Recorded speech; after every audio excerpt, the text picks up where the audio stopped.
අයිබෝවන් මේක මගේ අප්‍රේල් මාසේ වීඩියෝ එක නැවතත් මම එකතු වෙනවා විද්‍යානුකූලව කොහොමද අපි බුදුහාමුදුරන්ගේ ධර්මයට ප්‍රවිෂ්ටයක් ලබා ගන්නේ කියලා අදහසක් දක්වන්න. මම කැමති මේ දර්ශනයේද බුදුහාමුදුරගේ දර්ශනයේද ඔබ විද්‍යාවෙන් බලනවා නම් කියලා. දැන් කොහොමද විද්‍යාවෙන් බලන්නේ? මම විද්‍යාව හදාරලා නැහැ. නැහැ වෙන්න ඕනේ නැහැ. ඇල්බර්ට් අයින්ස්ටයින් ඉස්කෝලෙන් එළවපු කොල්ලෙක්. ඉස්කෝලේ අධ්‍යාපනයක් යට තිබුණේ නැහැ. ඊට පස්සේ දැන් අපේ ගමේ ඉන්න ගොවියෝ දන්නවා ඉරේලියත් සමග ගහේ කොළවල සම්බන්ධය ගෙඩියෙන් පිළිබඳව. මීමැස්සොත් සමග මල්වල සම්බන්ධය ගෙඩියෙන් පිළිබඳව. මේ සෑම දෙයක්ම දන්නවා. වැහි කාලෙට ගොරවනකොට මී වදවල පැන එකතු වෙන්නේ නැහැ කියලාත් ඒගොල්ලෝ දන්නවා. මේ ඔක්කොම විද්‍යාව තමයි. එතකොට විද්‍යාව ගැන දැනගන්න ඩිග්‍රියක් ගහන්න ඕනේ නැහැ. ඔබට විද්‍යාව පැත්තෙන් හිතන්න පුළුවන් නම් ඔබගේ ඇස් දෙක හොඳට අරලා ඔබට බලන්න පුළුවන් නම් ඔබ විශ්වාසයෙන් තොරව ඔබට විමර්ශනය කරලා බලන්න පුළුවන් නම් ඔබ සුදුසුක් වෙනවා විද්‍යාඥයෙක් වෙන්න. ඔච්චරමයි අවශ්‍ය වෙන්නේ. එතකොට අපි අද ප්‍රශ්නයකින්ම මේක පටන් ගමු. මම ඔබට ඉදිරිපත් කරන ප්‍රශ්නය තමයි අපේ ඇසට මොනවද පේන්නේ කියලා. මම ඇස යනුවෙන් අදහස් කරේ අපේ මේ මස් ඇස. එතකොට මේ මස් ඇසට මොනවද පේන්නේ කියලා. ඉතින් අපි එතෙන්ට යන්න ඉස්සර වෙලා අතීතයට ගිහිල්ලා බලමු බුදුහාමුදුරන්ගේ වචනේ මොකක්ද මේ අපි දකින දේ ගැන බුදුහාමුදුරගේ වචනේ මොකක්ද කියලා. එතකොට මේක සූත්‍ර විශාල ගානකින් බුදුහාමුදුරුවෝ ඇස ගැන විස්තර කරනවා. මම ඇස ගැන කියලා කිව්වහම ඉතින් මේක ඉන්ද්‍රියන් පහටම පොදුයි.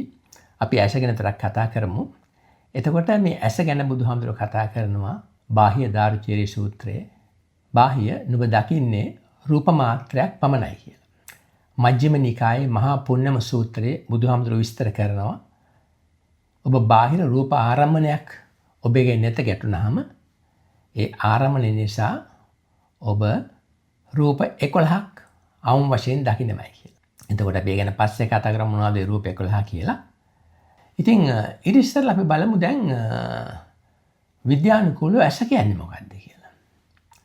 දැන් අපි වෛද්‍ය විද්‍යාවෙන් ඇස ගැන මගෙන් විග්‍රහයක් ඇහුවොත් එහෙම ඔබ මට ඊට කියන්න තියෙන්නේ ඇස කියන්නේ විදුරු කාචයකුයි වයර් කෑලි දෙකකුයි පුංචි ස්ක්‍රීන් එකකුයි විතරයි මේ ඇහැ කියලා මට විස්තර කරන්න පුළුවන්.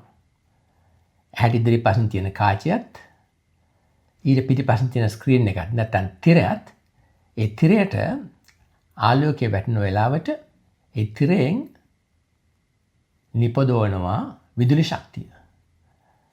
එතකොට මේ විදුලි ශක්තිය අර මං කිව්ව වයර් කෑලි දෙකෙන් මොලේට අරගෙන යනවා. ඔච්චර තමයි ඇස කියලා කියන්නේ. එතකොට මේ ඇහැට කොහොමද රූප පේන්නේ? කාචයකටයි වයර් කෑලි දෙකකටයි ස්ක්‍රීන් එකට රූප පේන්න විදියක් නැහැ. පුංචි ළමයෙක්ගෙන් සරුංගලයක් පෙන්ලා ඇහුවොත් එහෙම අර සරුංගලේ පාට මොකක්ද කියලා ඒ ළමයාට ඒකට උත්තරයක් දෙන්න බැරි වෙනවා. මොකද ඒ ළමයාට දත්ත නැහැ.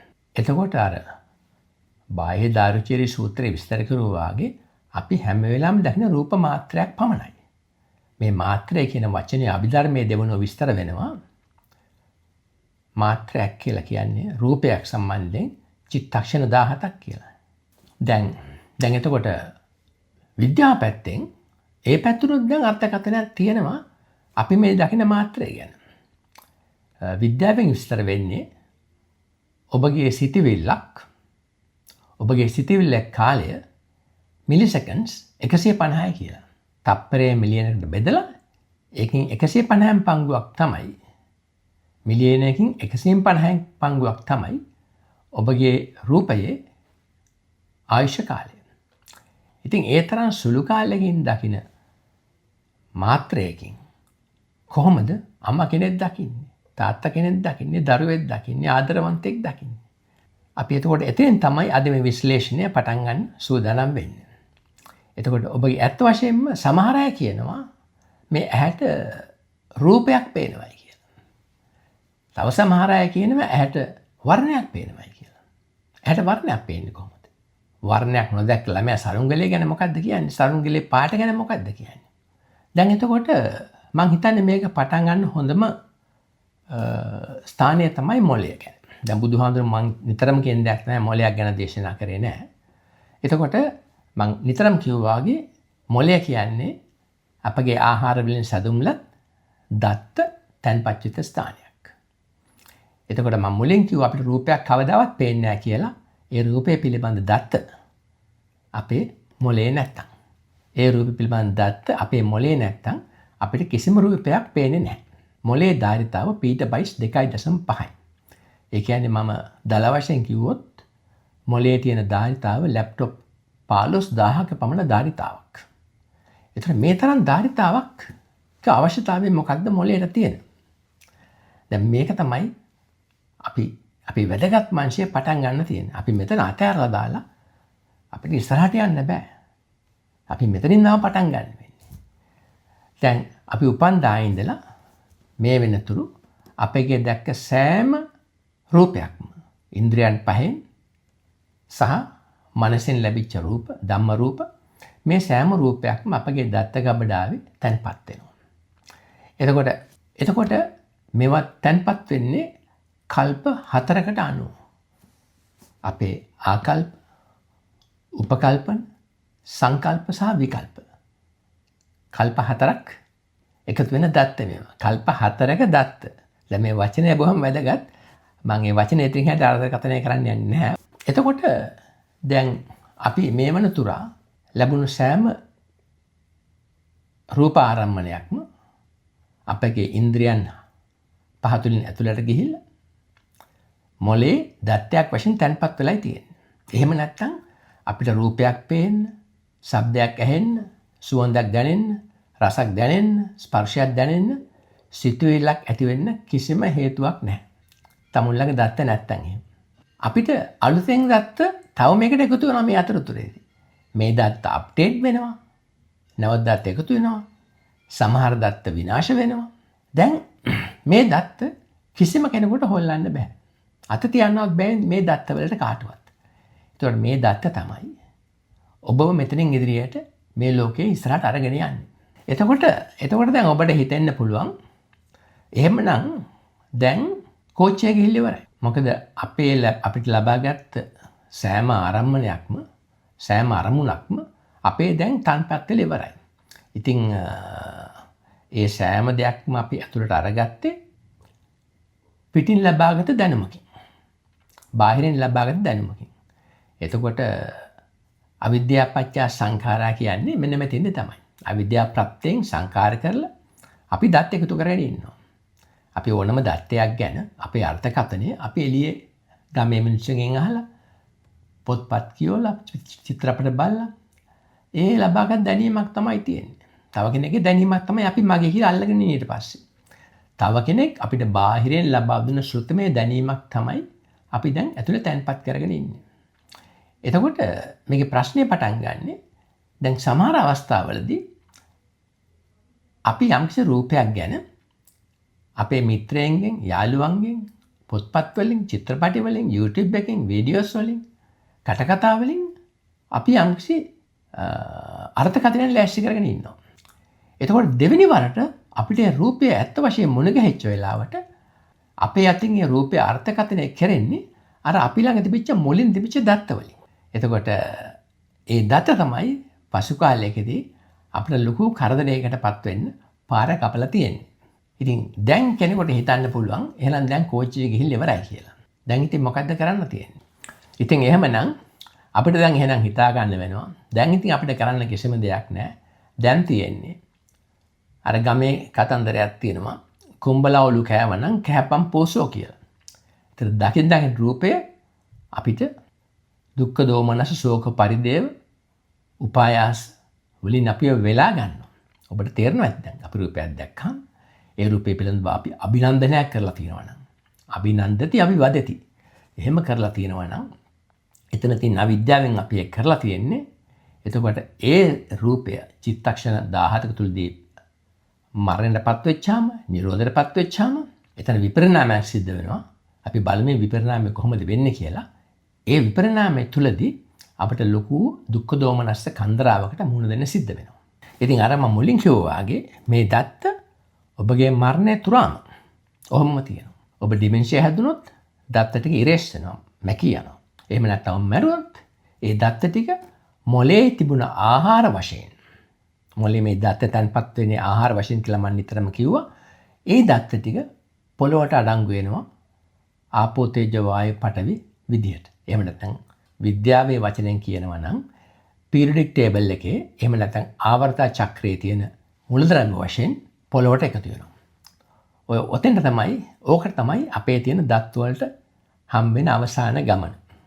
එතන මම දැන් කිව්වා අපිට මේ පේන සෑම දෙයක්ම අවිද්‍යාවෙන් මම මුලින් කිව්වා අපිට පේන සෑම රූපයක්ම රූප විශේෂයෙන් යම් කෙනෙක් පරිසම්පාදේ හදාරා නැත්නම් මේ ලැබෙන සෑම රූපයක්ම එයා විශ්වාස කරනවා මෙතන සත්වයේ පුද්ගලයෙක් ඉන්නවා කියන ස්වභාවයෙන් තමයි මේ රූපය එයාගේ තැන්පත් වෙලා තියෙන්නේ මොලේ ආහාර වශයෙන්. එතකොට මේ දත්තයන් මොලේ කොටස් තුනක හිපෝකැම්පස් එකේ, ඇමිග්ඩලා එකේ, නියුරෝකෝටෙක්ස් එකේ මේ දත්තයන් තැන්පත් වෙනවා. මේ තුන් පොලේ තමයි මේ දත්තයන් තැන්පත් වෙන්නේ. එතකොට බුදුහාමුදුරුවෝ දේශනා කරේ දුක නැති කිරීමේ මාර්ගයක් ගැනමයි. එහෙමනම් මං හිතන්නේ අපි දැන් එතෙන්ට කිට්ටු කරලා බලමු මේ දුක ඇති වෙන ආකාරය කොහොමද කියලා. දැන් දුක ආකාර තුනකින් විස්තර වෙනවා. දුක්ඛ, සංස්කාර දුක්ඛ සහ විපරිණාම දුක්ඛ කියලා. දැන් අපේ පාරේ විදන් යනකොට කකුල හැප්පෙනවා ගලක, නියපොත්ත කඩලා යනවා. ලොකු කායික වේදනාවක් ඇති වෙනවා.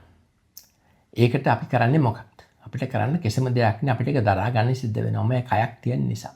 දැන් බුදුහාමුදුරන්ටත් අඟුලිමාල ගලක් පෙරලපු වෙලාවේ වේදනාවක් ඇති වෙනවා. මේ වේදනාව ඉතින් බුදුහාමුදුරන්ටත් අපිට දෙකොල්ලන්ට මේ කායික වේදනාව ලැබෙනවා. එතකොට මේ සංඛාර දුකයි විපරිණාම දුකයි තමයි බුදුහාමුදුරු විස්තර කරන්නේ අපිට ගැලවෙන්න පුළුවන් තැන් දෙක කියලා. එතකොට අපි බලමු මේ සංඛාර දුක. සංඛාර දුක් කියලා කියන්නේ අපි හිතන් ඉන්නවා මේ අපිට ලැබෙන සෑම දත්තයක්ම මගේ කැමැත්ත අනුව පවතිනවා කියලා. අපි එහෙම බලාපොරොත්තු වෙනවා. එතකොට නමුත් වාරයක් පාසාම මේකෙන් අපි ෆේල් වෙනවා. අපි කඩා වැටෙනවා. එතකොට දුකක් ඇති වෙනවා. මේක තමයි සංඛාර දුක් කියලා කියන්නේ.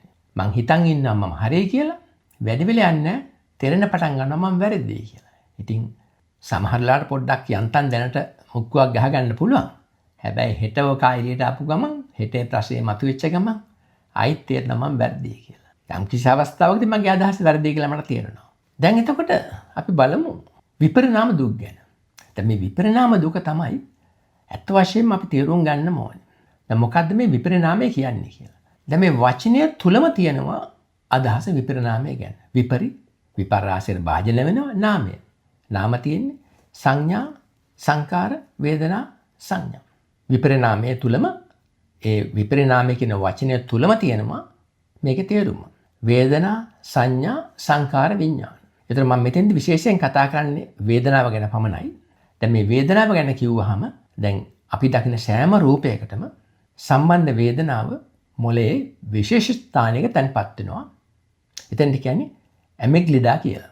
හිපෝකැම්පස් එකේ ඇමිග්ඩලා එකේ තමයි මේ අපේ සෑම දත්තයකටම අයිති වේදනාව තැන්පත් වෙලා තියෙන්නේ. ඒතර වේදනාව කියන්නේ ක්වොලිටි එකක්. එතකොට අපි දැන් විමසලා බලමු මේ විපරිණාමය මොන ආකාරයෙන්ද වෙන්නේ කියලා. මේකට මට දෙන්න පුළුවන් හොඳම උදාහරණය තමයි තරුණියක් යනවා රත්තරන් බඩුවක් ගන්න රත්තරන් බඩු කඩේකට. එතකොට දැන් ඔබ දන්නවා වෙන වැඩේ මෙතෙන්දි දැන්. ඉතින් දැන් මෙයා යන්නේ මගුල් ගෙදර ගන්න තියෙනවා ඊළඟ සුමානේ. ඒ මගුල් ගෙදරට යන්න අමෝරයෙන් හොයාගත්ත ලක්ෂ 10ක් විතර තියෙනවා. මේකත් අරන් යනවා හොඳ වලලු දෙයක් ගන්න මේ මගුල් ගෙදරට දාගෙන යන්න. එතකොට මේ සැප වේදනාවෙන් දැන් මේ යන්නේ මේ සිතුවිලි හරි සැපසහගතයි.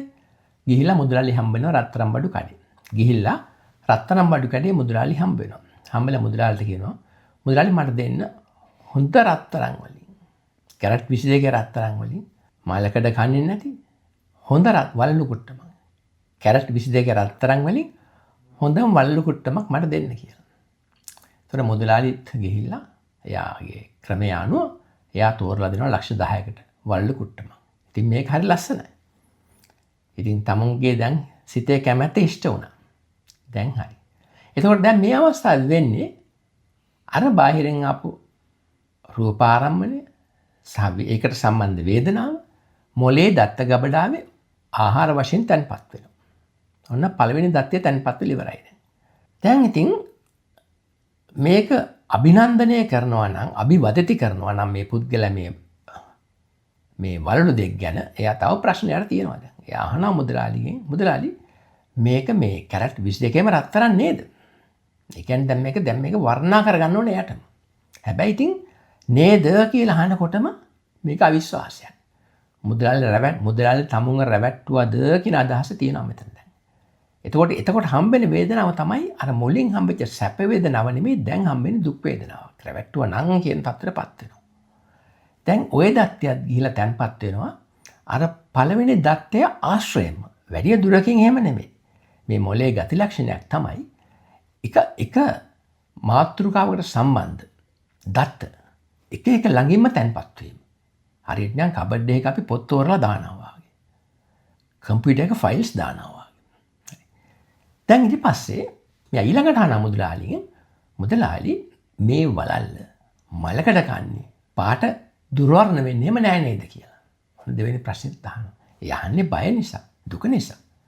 එතකොට මුදලාලිත් එකට ගැළපෙන උත්තරයක් දෙයි. ඒ දත්තයක් තමුන්ගේ මොලේ ආහාර වශයෙන් තැන්පත් වෙනවා. ඉතින් නැවතත් අහනවා. මුදලාලි මේක මේ කවුරුත් ගෙනත් දීපු සෙකන්ඩ් හෑන්ඩ් වලල්ලක් එහෙම නෙමෙයි නේද කියලා. ඒකත් දුක පිළිබඳ අදහසක්. තවත් සිතිවිල්ල. තවත් දත්තයක්. ඒකත් තැන්පත් වෙනවා ගිහලා මොලේ අර පළවෙනි දත්ත ආශ්‍රයෙන්. එතකොට දැන් ආයි පාරක් එයා කල්පනා කරනවා මේ මිනිහා මාව රැවට්ටුවවද? මේක රෝල් ගෝල්වද? ඒකත් දුක උපදවන තවත් දත්තයක්. ඒකත් එතනම තැන්පත් වෙනවා. දැන් කාර් එකේ එන ගමන් සල්ලි දුන්නා. සල්ලි දෙනකොට ඔන්න දුකක් ඇති වෙනවා ආයි පාරක්. මොකද සල්ලි ටික දැන් දෙන්න ඕනේ. ඒක සැපක් නෙමෙයි ඒක. මේ ලක්ෂ 10ක් දෙනවයි කියන එක කඩේ මුදලාලට ඒක තුල කිසිම සැපක් නැහැ. දුකක්ම තමයි තියෙන්නේ. ඔන්න තවත් දත්තයක් තැන්පත් වුණා. දැන් බලන්න අර එක සැප දත්තයකට සැප වේදනා දෙන දත්තයකට දුක් වේදනා දෙන දත්ත පහක් හැත් මේ වෙනකොට තැන්පත් වෙලා ඉවරයි. දුක් වේදනා දෙන දත්තයන් පහක් හයක් මේ වෙනකොට තැන්පත් වෙලා හමාරයි. කාර්කේ දැන් එන ගමන් කල්පනා කරනවා දැන් මේ රත්තරන් බඩුව ගිහිල්ලා ගෙදර තිබ්බොත් එහෙම හොරු අරගෙන යයිද? ඔන්න තවත් එකක්. දැන් ආයි පාරක් ඒකට බය කියන්නේ දුක් වේදනාවක් ආයි පාරක් ඇති වෙනවා. දැන් මේ කාර්කේ යන ගමන් වටපිට මිනිහෙක් රස්තිය අධිකාරියෙක් පොඩ්ඩක් විපරම් කරලා බැලුවොත් එහෙම ඒකටත් බය වෙනවා. දැන් මේ මිනිහා මගේ බෙල්ල කපලා මාළේ කඩාගනීද? අත කපලා රත්තරන් බඩුව ගලවගනීද? මොකද්ද වෙන්නේ කියලා. ඊට පස්සේ ආයෙත් කල්පනා කරනවා ගෙදර ගිහිල්ලත් මං දැන් මැරිච්චාම මේ කාටද අයිති වෙන්නේ? මේක මට නැති වෙනව නේද? ඉතින් මේ ආකාරයෙන් එක සැප වේදනාවක් වටා දුක් වේදනා රාශියක් මොලේ දත්ත වශයෙන්ම තැන්පත් වෙනවා. දැන් ඔතනින් පස්සේ තමයි අපිට දැන් විපරිණාමයේ තේරුම් ගන්න අවස්ථාවක් ලැබෙන්නේ. දැන් මොලය කියන්නේ මම නෙමෙයි, මගේ නෙමෙයි. මොලේ හැසිරීම මේ ලෝකේ තියෙන සෑම වස්තුවක් වාගේම පටිච්ච සමුප්පන්නයි. මොලේ හැසිරෙන්නේ මොලේට ඕන විදියට මිසක මේ මම කැමති සිතුවිලි මොලේ මට කවදාවත් ගෙනත් දෙන්නේ නැහැ. එහෙම දෙයක් වෙන්නේ නැහැ. දැන් මගුල් ගෙදර ගිහිල්ලා ඔය වලලක් දාගෙන යනවා. ගිහිල්ලා වාඩිලා ඉන්නකොට ඔන්න එතකොට පේනවා තව ස්ත්‍රීන්, තව තරුණියන් හොඳ වලලු වර්ග දාගෙන එනවා. දැන් ඔන්න තමුන්ගේ මැනීම සංයෝජනා ධර්මවල මානය කියන අර්ථයෙන් මේ සෑම දත්තයක්ම මැනලයි දැන් ඔළුව ඇතුළට දාගෙන තියෙන්නේ. දැන් එතකොට ඒ මැනලා දාගත්තේ දුක දැන් පටන් ගන්නවා එළියට පනින්න අර දත්ත වලින්. මොකද මම මුලින් කිව්වා ඔබට මේ දත්ත ළඟින් එක ළඟින් තියෙන්නේ කියලා. මුලින්ම දැන් මගුල් දර ගියාම ලොකු සන්තෝෂයක් තියෙනවා ඇතුළට යනවා මගුල්ගේ ඇතුළට. ගිහලා වාඩින ගමන් ඔන්න පේන්න පටන් ගන්නවා අනිත්‍යගේ මාළවලු. ඒ ඔක්කොම තමුන්ගේ එළිය තියෙන දේවල් මේ පේන තමුන් විසින් මේවා මෙහෙම තිබුණා නම් හොඳයි කියලා මුලින්ම දාගත්ත දත්ත. දැන් ඒ දත්ත එකින් එක ඇවිල්ලා චිත්තක්ෂණයේ රූපයක් නම් ඒක චිත්තක්ෂණ 17ක් තුලදී ඒක මරණයටපත් වෙනවා. ඉතින් දැන් අර වටේ තියෙන මූලික දත්තයේ වටේ තියෙන සෑම දත්තයක්ම දැන් මොලේ විසින් ෆයර් කරනවා. මොලේ විසින් ඔබට ඉදිරිපත් කරනවා. ඒක ඔබේ කැමැත්තෙන් කරන දෙයක් එහෙම නෙමෙයි. ඔතන ඔන්න ඔය කෑල්ල තමයි දැන් දැනගන්න තියෙන්නේ. එතකොට මේ සිත් එක දැන් මේ මොලේට එළියෙන් එන ඇතුළෙන් එන ධර්මතාවයක් මේ වලල් නැති ආරම්මණය ගිහිල්ලා මොලේ තියෙන ඒ දත්තය ස්පර්ශ කරපු ගමන් සිතක් පහළ වෙනවා මේ අවස්ථාවේදී. ඒ සිත තුළින් තමුන් ලොකු දුක්ඛ ස්කන්ධයකට මුහුණ දෙන්න සිද්ධ වෙනවා. දුක්ඛ දෝමනස්ස ශෝක පරිදේව උපායාස මේ හැම රූපයක් ගානෙම ඔබට ලැබෙනවා. රූපේ ඉපදී මැරෙන හැම අවස්ථාවකදීම ඔබට දුක්ඛ දෝමනස්ස ශෝක පරිදේව විසින් ඔබව වෙලා ගන්නවා. එතකොට ඔබට කිසිම ගැළවීමක් හම්බ වෙන්නේ නැහැ. එතකොට දැන් අපි අභිනන්දති අභිවදති යන ආකාරවලින් තමයි මේ රූපයේ පිළිබඳ දත්තය අපේ මොලේ තැන්පත් කරගත්තේ මූලික අවස්ථාවේදී. දැන් ඉතින් අපිට ඒකට ලොකු ගෙවීමක් කරන්න සිද්ධ වෙලා තියෙනවා. එතකොට දැන් බුදුහාමුදුරුවෝ යෝජනා කරනවා මේ අවස්ථාවේදී ওই දේ කරන්න එපා කියලා. අභිනන්දති අභිවදති කරන්න එපා. ඕකෙන් පස්සේ තමුන්ට ලොකු කරදරයකට මුහුණ පාන්න සිද්ධ වෙනවා කියලා. දැන් මේක තමයි විද්‍යාවෙන් මම එක්ස්ප්ලেইন කරේ මොකද්ද මේ කරදරේ කොහොමද මේක ඇති වෙන්නේ කියලා. අපේ දත තිබුණ නැත්තම් මේ ගැන තිබිච්ච සැප වේදනා දත්ත සහ දුක් වේදනා දත්ත මේ ප්‍රපංච කරලා හදාගෙන ඇතුළට දාගත්ත මේ දත්ත අපේ දත්ත ගබඩාවේ තිබුණ නැත්තම් අපිට මේ අවස්ථාවේදී දුක්ඛ දෝමනස්යක් උපදින්න විදිහක් නැහැ. අපි වලල්ල ගත්තේ වලල්ලක් ගන්න ඕනද වලල්ලක් ගත්තා. ඒ ගැන වැඩි සංඛාර කරන්න ගියේ නැහැ. අභිනන්දති අභිවදති කරන්න ගියේ නැහැ. එහෙමනම් අපිට යම්කිසි ගැළවීමක් තියෙනවා. නමුත් අපේ දත්ත ප්‍රමාණය වැඩි නම් ලෝභ දස මොහෙන් ඇතුළට දාගත්ත දත්ත ප්‍රමාණය වැඩි නම් ඒ සෑම දත්තයක්ම එකක් පස්සේ එකක් අපි ඉල්ලන්නේ නැතුවම අපිට ලැබෙනවා. ඒක තමයි පටිච්චසමුප්පන්න ධර්මතාවයේ මොලේ සහ ඒ මොලේ ආශ්‍රයෙන් දත්තයක් බාහිරින් ආපු රූපයේ ස්පර්ශ වෙච්චාම ඇතුළේ තියෙන දත්තයක් ඒ ඇතිවෙන සිතත් හැසිරෙන්නේ මේ ආකාරයෙන්ම. මේක තමයි විපරිණාමය කියලා කියන්නේ. දැන් තවත් උදාහරණයක් ගත්තොත් අපි දැන් ගෑනු ළමෙක් පිරිමි ළමෙක් එකිනෙකට ආකර්ෂණය වෙනවා. එතකොට ඒකොල්ලෝ පොඩි කාලෙදිම ඒ ආකර්ෂණ විය යුත්තේ කොහොමද කියන එකට දත්ත ටිකක් මොලේට දා ගන්නවා. දැන් මේ වෙනකොට ඒගොල්ලෝ රූපේ දැකලත් නැහැ. නමුත් දත්ත ටිකක් තියෙනවා. මෙන්න මේ විදිහේ පිරිමි ළමෙක් තමයි මෙන්න මේ විදිහේ ගැහැණු ළමෙක් තමයි මම යාළු වෙන්න කැමති කියලා.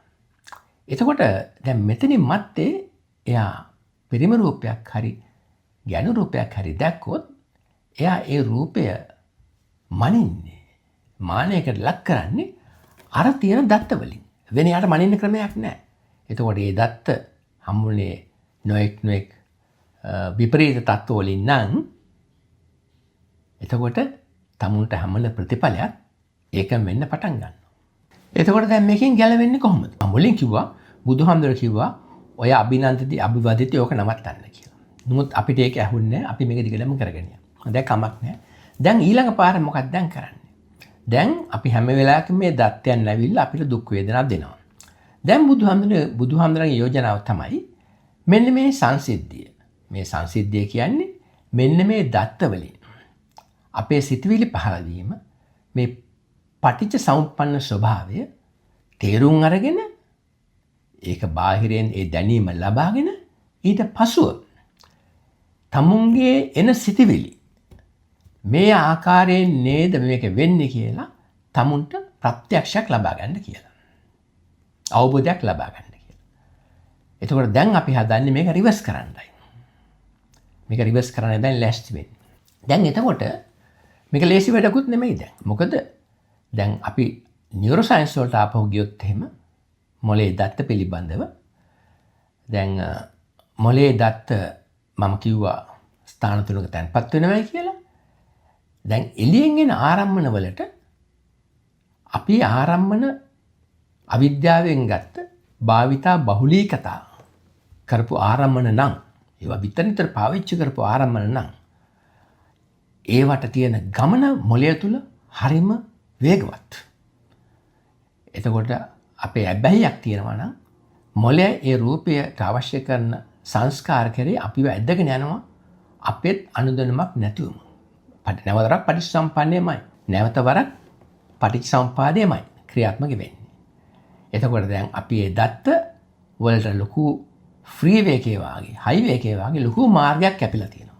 ඒ වගේම ඒ දත්ත අරගෙන යන්න විශාල සෛල ප්‍රමාණයක් මොලේ සෛල ප්‍රමාණයක් සැදී පැහැදී ඉන්නවා. ඒ දෙවෙනි එක. තුන්වෙනි එක තමයි මේ මොලේ තියෙන නියුරෝන තවත් නියුරෝනත් සමග තවත් මොලේ සෛලස් සමග සහසම්බන්ධකම් පවත්වනවා මේ දත්ත හෝමාරු කරගන්න.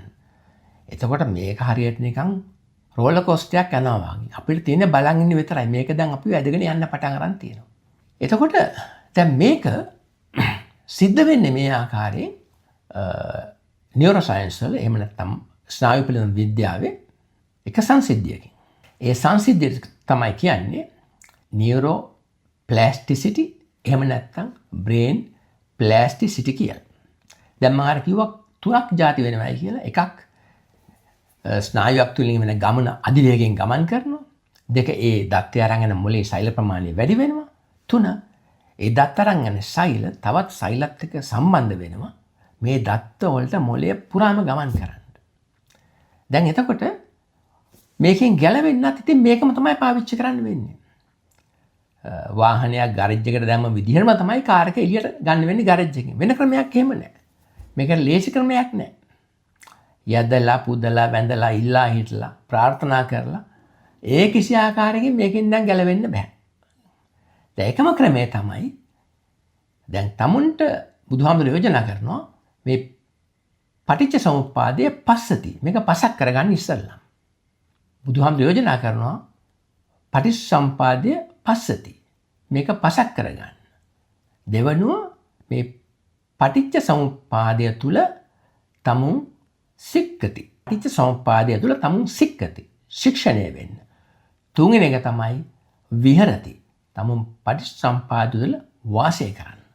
එතකොට අර දැන් මොලේ තියෙන ධම්මාරම්මන සැරෙන් සැරේ එළියට එනකොට එක්කෝ බාහිර ආරම්මණයකින් ස්පර්ශ වුණු මොලේ තියෙන ආරම්මණයක් නැවත වරක් එළියට එනකොට අපිට ගැලවෙන්න තියෙන එකම ක්‍රමය තමයි දැන් මේ අලුත් පාරක් කපා ගන්න එක. එතකොට දැන් ඔන්න පුංචියට අලුත් පාරක් කැපෙන්න පටන් ගන්නවා. අලුත් දත්තයක් හැදෙනවා. දැන් අර දැක්ක රූපේ එක්කෝ මේ මොලේ තියෙන මොලේ නැවත වරක් හැදිච්ච නැවත තන්පච්චිත අලුත් දත්තේ විද්‍යාත්මකයි අර පළවෙනි එක අවිද්‍යාත්මකයි කියලා ඔබ පස්සති සික්කති විහෙරති කරලා තියෙනවා. ඒ විතරක් නෙමෙයි. බුදුරණන් ආයත යෝජනා කරනවා දැන් ඔබ නැවත මේක කරන්න භාවිතා බහුලීකතා. එතකොට භාවිතය කරන්න දිගටම බහුලීකතා දිගටම කරගෙන යන්න නැවත කරන්න එන සෑම ආරම්මණයක්ම ඔබ දැන් විමසා බලන්න මේ දත්තය කොහොමද එන්නේ කියලා. එහෙම එන්න දැන් අලුත් පාරක් කැපෙනවා. මම අර කිව්ව මුලින් කිව්ව නියුරෝප්ලාස්ටිසිටි එහෙම නැත්නම් බ්‍රේන් ප්ලාස්ටිසිටි කියන ක්‍රමවේදය අනුව මොලේ සිද්ධ වෙන ක්‍රියාවලිය අනුව අලුත් පාරක් කැපෙනවා. දැන් ඔබට මේ විද්‍යාවෙන් මේ එන ආරම්මන දිහා මේ එන සිතුවිලි දිහා බලන්න. ඔබගේ පටිච්චසමුප්පාද දැනීම භාවිතා කරගෙන. මේක කරන්න ඔබගේ පාර මෙතනින් ස්පීඩ් වෙනවා මේක හයිවේ එකක් වෙනවා. ඊට පස්සේ මේක තුල තියෙන සෙල්ස් සෛල වැඩෙන්න පටන් ගන්නවා. ඊට පස්සේ මේ සෛල අනිත් සෛලස් සමග එකතු වෙලා මේ ගමන්ට පාර කපන්න පටන් ගන්නවා. හැබැයි ඉතින් පුංචි ප්‍රශ්නයක් තියෙනවා. බුදුහාමුදුරුවෝ යෝජනා කරනවා ඔබ ඕක කරන්න කොණ්ඩේ කළු පාට කාලෙම කරන්න කියලා. මොකද ඒ කාලේ තමයි ඔබගේ මේ නියුරෝප්ලාස්ටිසිටි එහෙම නැත්නම් බ්‍රේන් ප්ලාස්ටිසිටි බොහොම ශක්තිමත්ව ක්‍රියාත්මක වන ආකාරය. වයසට යන්න මේ ක්‍රියාව පොඩ්ඩක් මොට වෙන්න පටන් ගන්නවා. නමුත් වෙනවා. යම් ප්‍රමාණයක හරි වෙනවා. දැන් මේ අතර තවත් ක්‍රියාවක් සිද්ධ වෙනවා. දෙවෙනි ක්‍රියාවලිය තමයි ඔබ දැන් අර පළවෙනි මාර්ගය පාවිච්චි කරන්නේ නැහැ. ඔබ අවිද්‍යා ප්‍රත්‍යයෙන් සංකාර කරන්නේ ආරම්මන ගැන. මොකද ඔබ දන්නවා මේක පටිච්චසම්පන්න දෙයක්. මේක මොලේ සම්බන්ධ දෙයක්. මේක මම නෙමෙයි මගේ නෙමෙයි මොලේ ගමනක් යනවා. ඒක අවිද්‍යා පත්‍ය සංකාර බව තමුන් දැනගන්නවා. එහෙම දැනගන්නකොට ඒ අර පළවෙනි මාර්ගය අවිද්‍යාවෙන් ගිය මාර්ගය ටික ඇහිරෙන්න පටන් ගන්නවා. ඒ ශෛලයන් එක දෙක මැරෙන්න පටන් ගන්නවා. ඒ ශෛලයන් වෙන වෙන දේවල්ට යොදා ගන්නවා. ඒ වාගේ මේ ඒ වාගේම ඒ ස්නායු ශාලයන්ගේ ගමන මේ අවිද්‍යාව පත්‍යයෙන් සංකාර කරපු සිතුවිලි අරන් යන ගමන ඒ නියුරෝන වල ගමන වේගය අඩු වෙන්න පටන් ගන්නවා. ඒ වාගේම ඒ නියුරෝනේ සම්බන්ධතා හිමින් අකර්මණ්‍ය වෙන්න පටන් ගන්නවා. එතකොට දැන් ඔබට අලුත් සිතුවිල්ලක් හැදිලා තියෙනවා. ඒ සිතුවිල්ල ඔබ භාවිතා බහුලීකතා කරනවා. ඔබට ඒක ප්‍රත්‍යක්ෂයි දැන්. ඔබ පස්සති, සික්කති, විහෙරති. එතකොට ඔබට නැවත විපරිණාම වෙන්න ඔබට දුක් සිතුවිලි හටගන්න දත්ත ගබඩාවක් නැති තත්ත්වයට පත් වෙනවා ටිකින් ටික. මේකට පොඩි කාලයක් යනවා. හැබැයි මේකට ලොකු උත්සාහයක් ඔබ දරන්න ඕනේ.